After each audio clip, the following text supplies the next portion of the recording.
Okay everyone, we're back. It's a couple weeks later from my last video. It's still winter, there's still snow on the ground and the lakes are still frozen solid. The boat's covered and it's just too cold to be out there working on the boat out in the outside. So in the meantime, I got this cedar chest done, which I believe I mentioned on my last video that it was started. This is built to kind of look like a yacht box, and the idea is to conceal my fuel tank with it. So for construction, this was originally 4x4 construction grade cedar milled down to about 2.5 by 2.5, and then 2x2 with the cedar tongue and groove paneling as the paneling on the sides. All this is dado put together. There's actually no hardware in the joints themselves. It's all dados and glue.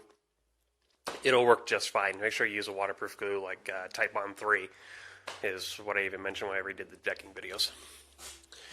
Brass fixtures, I don't know how long they're going to last. They're not solid brass, but they should last a couple years. And then inside is the glory that is the fuel tank. 12 gallons. I still got some work to do. I haven't gotten a fuel line from this to the boat yet. I got to mount the straps to the box itself, and then I got to figure out a way to mount the box to the deck so it doesn't move around. The finish is it's just a stain with the Great Izzy Swan's wood finish secret for outdoor furniture that he uses on his channel. It's 70% teak oil mixed with 30% of spar urethane. There's 2 coats of that. Then there's 2 coats of a 50-50 mix. And what you do with these coats is you put them on pretty heavy, let it sit and soak in for about 15 minutes, wipe it off, let it dry to the touch. You're going to scuff with either double aught or triple aught steel wool before you put the next coat on. After that was done, I put 2 coats of straight spar urethane on it, not mixed with anything. Sand it with 220 between each coats, and I think it's ended up being a pretty solid finish. It's actually so solid I'm having a hard time sanding through it with the 220 to get it smooth enough for the next coat. So I have great faith that that's going to last many years to come. But like any wood project, it's not going to survive forever. On a side note, I had a neighbor of mine's a big fisherman and took me out ice fishing and showed me the magics that is ice fishing fish finders. He's got a Markham unit that shows a graph like a normal fish finder and also has flashers built in and things like that. A lot of fun, but I have a hard time justifying $700 some for a ice fishing specific fish finder. So my solution that I've come up with is I want a fish finder I can use on the boat and ice fishing. In comes the Lowrance Elite 7 Ti. I bought this on Lowrance's website as the refurbished model, so it's actually about 40% off the brand new. I'm not going to tell you how much I paid for it, but I guarantee I paid for it, and Lowrance didn't pay anything for this advertisement. So I got the unit itself, plus the wiring, the hardware, this power cord. This one is the total scan transducer, so it's down scan and side scan. Also does fish reveal, which I think is going to be kind of a cool thing. I did have to buy the 9-pin ice transducer to go with it. So this is actually the transducer itself. Let me get it in there. With the float, so I can take it ice fishing. For transporting cases, Pelican box. Well, I guess it's not Pelican. This is Harbor Freight, so this is the Apache box, which close enough to the Pelican.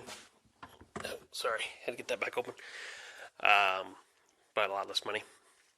I'm not really too worried about waterproof. I just want a good durable box. And then I'm going to run 2 7-amp hour batteries. These are just sitting in here right now. I haven't really figured out how I'm going to mount all this stuff up yet or lay it out in the box. I wanted 9 amp hours, but I couldn't actually find them local. I didn't want to wait. And the 7 amp hour actually works really nice because these are closed cell, so I can lay them however I want. I'm thinking of laying them in that sort of fashion. And then obviously there's the big foam blocks got to get cut around, so these will kind of actually sit like that. And I'll run all the wiring and everything to it, and I'll be able to plug. So I'm going to actually get to work on this, and when I'm done with this, I think I'll pick up the video where I left off and show you what it looks like when it's all done. And hopefully tomorrow I can get out and ice fish in the morning and play with it and see what happens. Alright, well, it seems to work. I got it all set up. So This is the Apache box from Harbor Freight. It's I believe the large box. And to be honest, doing this box will work fine. But if I could do it again, I would have got the extra large box once I set up. I just thought it'd be too big to be pulling in my ice sled. But it would have been nice to have extra room for things. So the two 70 amp hour batteries are here. I'm only going to hook up one at a time, and then I'll use the others to back up if the one goes dead. Well, I can switch them back and forth as I go and charge them independently. The fish finder itself really isn't mounted in the box. It is mounted on its base, but I can pull it out of the box pretty easy.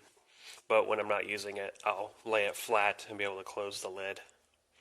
And then the fish finder, the sounder, is right here. So I can adjust its height, and then I'll be able to drop it in the water where it can float, and the box will sit there and collect everything. So, I plan on going fishing tomorrow morning, so I'm hoping I can actually do a test run of this, and we'll see what happens then. Okay, I am out here on Monona Bay in the beautiful Madison, Wisconsin. I don't care about fishing secrets. Usually this area is crowded, and the only reason that there isn't a ton of people out here right now is it's a Thursday morning, 0 degrees with like a -5 wind chill right now, so it's a little cold. I just got out here, but I got the sonar currently working. That's my hole going right there. I've seen some fish actually come across the screen already, which is really kind of cool. So the red is the ground. All the stuff at the top is just clutter from ice reflection and things like that. And the blue line in the middle is actually my jig line. So if I move my jig, you can see them go up and down. One of my biggest concerns with this setup was I was hearing horror stories about this thing having grounding issues, and you'd actually have to put your finger on the negative terminal of the battery before the touchscreen would work. And I think that was an issue before they came out with this transducer. This transducer is actually the 9-pin that's specific for the Elite Series 9 pins and above. And I think the 2 extra pins, because the old one was a 7-pin, you'd have to get a 7 to 9-pin adapter. One of them was ground, because it actually grounds out when you put it in the water. So I'm going to keep fishing. Got to keep this one short. The wind chill's actually making my hands burn right now, but we'll see if we can catch anything. Maybe I can get a fish to pop up here on the screen or something. But I'm still playing with all the settings, so it's going to take me a while to figure all this out.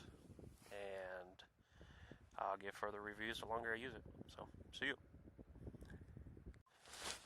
Okay, so we're only a few minutes later, and I wanted to pause the video to show, this is what a fish looks like.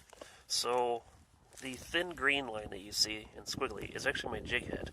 And then this big arch here is a fish inside my beam.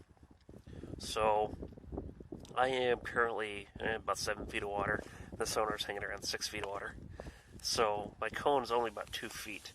So, this is definitely within the strike zone. But I wanted to pause it and show you guys how this works. Got to use a ungloved finger to get it going. So I'm going to hit play again. See if that fish is still there. Sorry, I had to pick up where it left off, but... And then the little... Yep, it's gone. So, missed it. Oh well. Had no real interest in it anyway. I teased it for a few seconds, but couldn't get it to follow anything. But I'm going to get back to fishing. This thing's working really cool.